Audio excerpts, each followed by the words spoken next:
नमस्कार. ऐकून महाराष्ट्रामध्ये आपले स्वागत आहे. विविध मागण्यांसाठी आपल्या संघटनेच्या वतीने शिष्य बोर्डासमोर प्राध्यापक सुनील मोगरे यांच्या नेतृत्वात निदर्शने करण्यात आली. यावेळी मोठ्या प्रमाणात पदाधिकाऱ्यांची उपस्थिती होती. मराठवाड्यावर अन्याय झाल्यासारखं आपल्याला वाटत आहे आणि ही गोष्ट सर्व लोकप्रतिनिधीपर्यंत पोहोचावी ही आमची इच्छा आहे. तसंच आपल्या मराठवाड्यात किती पाणी आहे आणि किती पाणी आवश्यक आहे यासाठी बाहेरून पाणी आणण्यासाठी काय प्रयत्न करायला पाहिजे हा सुद्धा उद्देश त्यांच्या मागे आहे.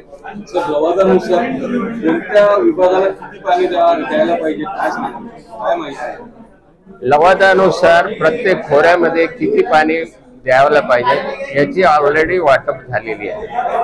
उदाहरणार्थ पैठण पर्यंत जायकवाडीमध्ये 196.5 TMC पाणी उपलब्ध आहे. तेवढं आपण वापरू शकतो.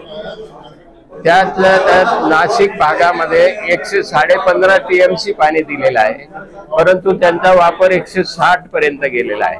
हे सुद्धा त्यांचं जास्तीचं पाणी वापर.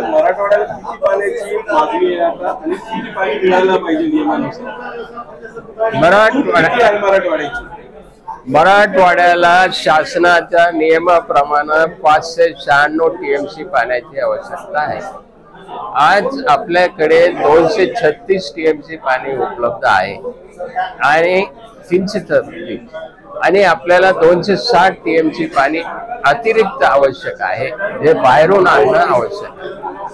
मराठवाड्याची परिस्थिती आहे. मराठवाड्यात सर्वात मोठं धरण जे आहे ते पैठणचे गोदावरीवर धरण आहे, पण त्यामध्ये 20 ते 22% आज गाळच आहे. आपल्याला जर वाढीव पाणी दिलं तर आपण पाणी साठवणार कुठे? हा तुमचा मुद्दा अगदी बरोबर आहे.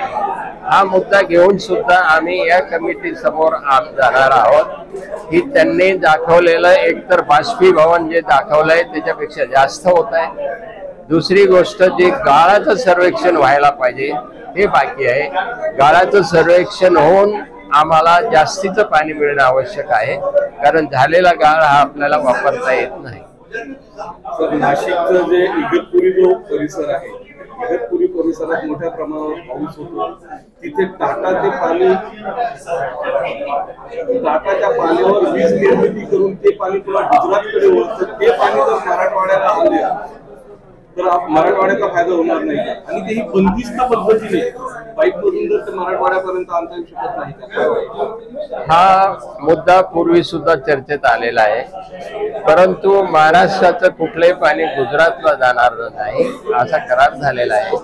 आपण दमनगंगा प्रोजेक्ट मधून आणि आपल्याला मिळणाऱ्या प्रोजेक्ट मधून वैतरणामधून आपल्याला पाणी मिळणार आहे.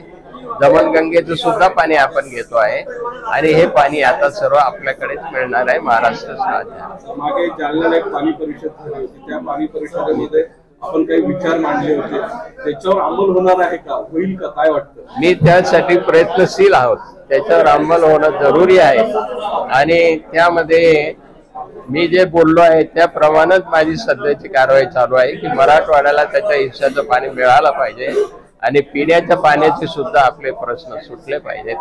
मराठवाड्यात 3 प्रकारचे 3 टप्पे व्हावे असं वाटत नाही का? पिण्याचे पाणी, सिंचनाचे पाणी आणि औद्योगिकरणाचे पाणी असे वेगवेगळे व्हावं, याच्यासाठी काही उपाययोजना करता येऊ शकतील का?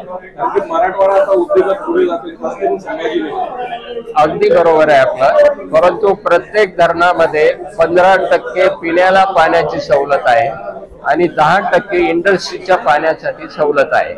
हे जवळजवळ 25% धरणाचं पाणी आपण या दोन्ही कामासाठी वापरू शकतो. त्याचा वापर आपण धरणातून मुक्तपणे करता येतो आपल्याला, कारण इंडस्ट्रीची एवढी कॅपॅसिटी नसते धरण बांधण्याची. त्यामुळे धरण हे सिंचन प्लस पिण्याचं पाणी प्लस औद्योगिक पाणी या तिन्ही मिळून धरण बांधता येतं. जिथं स्पेशल पैसा इंडस्ट्रीजकडे असेल तिथे किरकोळ जागी अशी धरणं त्यांनी बांधली आहेत, पण त्याला बराच पैसा खर्च येतो.